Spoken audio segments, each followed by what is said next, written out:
Le péché sexuel entraîne de graves conséquences. Il ne devrait même pas y avoir la moindre trace d'immoralité parmi le peuple de Dieu.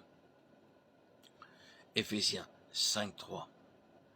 L'impudicité, toutes sortes d'impuretés et la cupidité ne doivent même pas être nommées parmi vous, ainsi qu'il convient à des saints. Le mot porno est lié à porneia, d'où vient le mot anglais pornographie.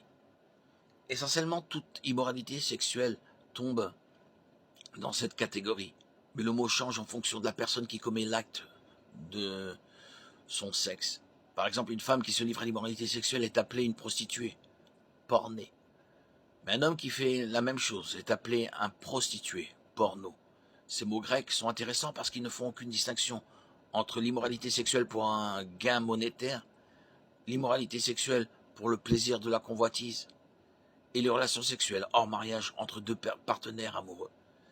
C'est difficile à comprendre pour nous parce que notre culture considère que payer un inconnu pour des relations sexuelles est très différent d'un couple qui va jusqu'au bout. Nous avons tendance à classer un homme qui utilise une prostituée et la prostituée elle-même de manière totalement différente d'un petit ami et d'une petite amie qui vivent ensemble. Mais Dieu classe les deux comme pornéia. Un homme qui couche avec sa petite amie de longue date est tout autant un prostitué que l'homme qui drague des prostituées, selon la Bible.